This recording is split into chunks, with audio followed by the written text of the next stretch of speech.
حضرت عائشہ رضی اللہ تعالی عنہا نے بتلایا کہ میں نے نبی کریم صلی اللہ علیہ وسلم کے ساتھ حجۃ الوداع کیا۔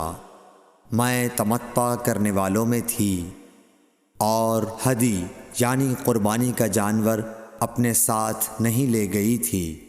حضرت عائشہ رضی اللہ تعالی عنہا نے اپنے متعلق بتایا کہ پھر وہ حائضہ ہو گئیں اور عرفہ کی رات آ گئی اور ابھی تک وہ پاک نہیں ہوئی تھیں، اس لیے انہوں نے رسول اللہ صلی اللہ علیہ وسلم سے کہا کہ حضور آج عرفہ کی رات ہے اور میں عمرے کی نیت کر چکی تھی۔ رسول اللہ صلی اللہ علیہ وسلم نے فرمایا کہ اپنے سر کو کھول ڈال اور کنگا کر اور عمرے کو چھوڑ دے۔